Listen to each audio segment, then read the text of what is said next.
people to swing music, and yet I found also, on the other hand, most of them have never been exposed to it on a live basis. And there's a big difference. When you figure, if you say big band to someone who's, let's say, 19 nowadays, there's probably one or two images that are going to come to mind. Either a recording that was made in 1939 with, of course, the lack of fidelity that recordings had back then, or else they'll think of Lawrence Welk. And no offense to Lawrence, but his band really doesn't swing that much.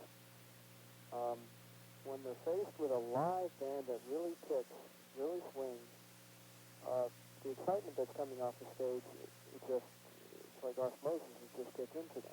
Well, that's what I'm getting at, because I asked just about all the people that do call in, because the people on from the Air Force, it was just on this last week. I was asking them the same thing, and of course we didn't have too much time to open the phones up because they had to move on, but I got a call from somebody at one of the local high schools that plays in one of the stage bands, and he was telling me how they definitely stick, or they're coming around to the big band in a lot of the high schools, and although we're trying to get them back into touch dancing, that's a little bit of a slower process, but they are coming around to hearing and enjoying the good music. Right. Well, we had, recently we played down in Ephrata, Pennsylvania, which is in Lancaster County, and friends of mine from Gettysburg brought along a 20-year-old gentleman who had never heard a big band live. He was amazed. He went back a big fan. And I think that's what's needed, is just the exposure to, again, a good...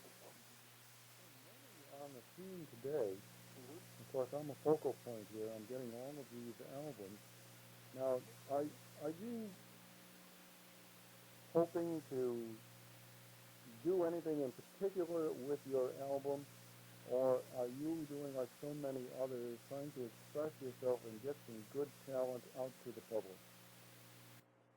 Well, we're trying to obviously do that, but I'm taking my band as far as I can. I'm hoping that someday some agent out there listens or hears the album, and the general public hears the album enough that they create a demand for the band.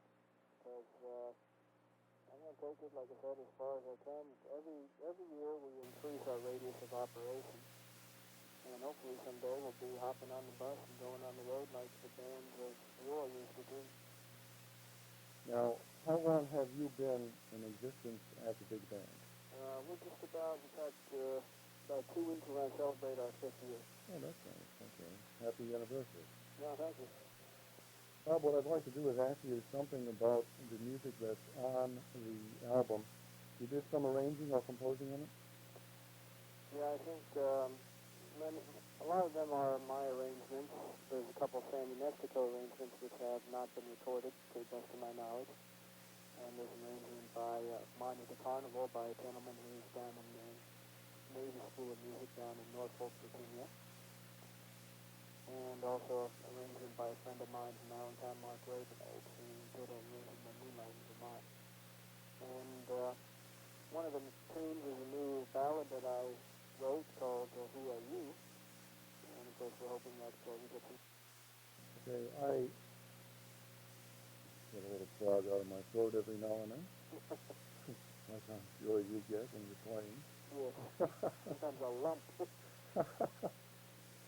One in particular, I love the arrangement you have there with Strike Up the Band. I think it's a very good one, and I think that the general public would be very receptive to it also. And pleased to see that you have the one on here by John Lennon and Paul McCartney. Here, there, and everywhere. Right. I think your female vocalist does a very nice job on that. Yeah, Kate Piccardi. Now, has she been with you long? Kate's been with us about 3 years. Now, is there any thing to the mix of the music that you put on there? Is there any particular stories involved or anything? Well, I guess the latest, some arrangements I've had in the book, like Here, There, Everywhere has been in the book maybe about 4 or years now. Some were very recent. Strike of the Band, actually, I think we had only performed once in public before we recorded it. And the latest arrangement on the album is I'm Beginning to See the Light, which was just finished about a month before we started recording the album. Mm-hmm.